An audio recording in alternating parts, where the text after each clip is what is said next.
providing a dedicated and reliable service aimed at keeping you informed and up to date. This is Pilipinas Prime.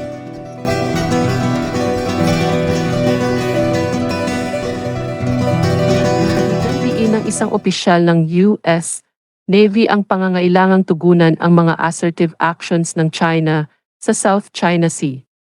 Sa isang pahayag mula sa Maynila, ipinahayag ni Vice Admiral Carl Thomas, ang commander ng 7th Fleet ng US Navy, ang pangangailangang tugunan at kontrahin ang mga assertive action ng China sa South China Sea.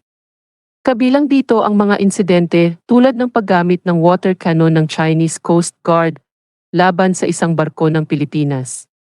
Inulit ni Vice Admiral Thomas ang pangako ng Estados Unidos na suportahan ang Pilipinas sa harap ng mga karaniwang hamon sa rehiyon.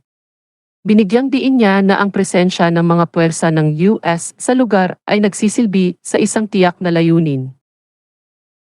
Ang kakilakilabot na puwersang ito ay nagpapatakbo sa isang malawak na 124 milyong kilometro kwadrado, 48 milyong milya kwadrado, na may mga base sa Japan, South Korea at Singapore.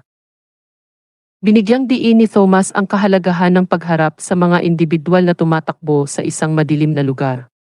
Kapag unti-unti nilang napasok at sinubukan ang iyong mga hangganan, ang 7th Fleet, ang pinakamalaki sa mga forward deployed fleet ng US Navy na may punong tanggapan nito sa Japan, ay nagpapakalat ng humigit kumulang 70 barko, nagpapanatili ng fleet na humigit kumulang 150 sasakyang panghimpapawid, at may lakas ng tauhan na higit sa 27,000 mandaragat.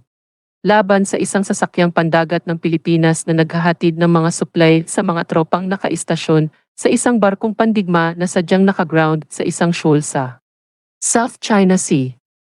Binigyang diin ng insidenteng ito ang patuloy na tensyon sa pagitan ng Estados Unidos at Beijing sa rehiyon. Dapat kang tumugon ng may paninindigan sa pamamagitan ng paglalayag at pagkilos. Sinabi niya, walang mas malinaw na halimbawa ng agresibong pag-uugali kaysa sa nangyari noong Agosto 5 sa Seoul. Noong araw na iyon, gumamit ng water cannon ang isang Chinese Coast Guard vessel. Ibinunyag ni Thomas na nakipag-usap siya kay Vice Admiral Alberto Carlos, na namumuno sa Philippine Western Command na responsible para sa South China Sea.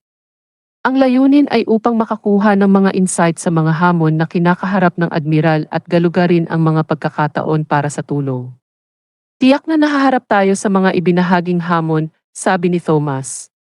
Noong 2016 na, nakakuha ang Pilipinas ng International Arbitration Award laban sa China na may desisyon sa tribunal na walang legal na pundasyon ang malawakang pag-angkin sa soberanya ng Beijing sa karamihan ng South China Sea. Ang China ay nagtayo ng mga militarisadong artipisyal na isla sa South China Sea, at ang makasaysayang paggigiit ng soberanya nito ay nagsasapawan sa mga eksklusibong zonang pang-ekonomiya ng Pilipinas, Vietnam, Malaysia, Brunei at Indonesia. Sa ngayon, ang Chinese Embassy sa Manila ay hindi pa nagbibigay ng tugon sa mga kahilingan para sa mga komento. Noong 2016 na, nakakuha ang Pilipinas ng International Arbitration Award laban sa China na may desisyon sa tribunal na walang legal na pundasyon ang malawakang pag-angkin sa soberanya ng Beijing sa karamihan ng South China Sea.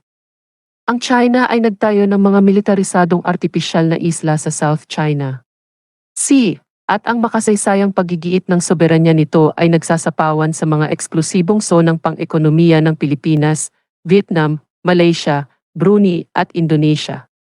Sa ngayon, ang Chinese Embassy sa Manila ay hindi pa nagbibigay ng tugon sa mga kahilingan para sa mga komento.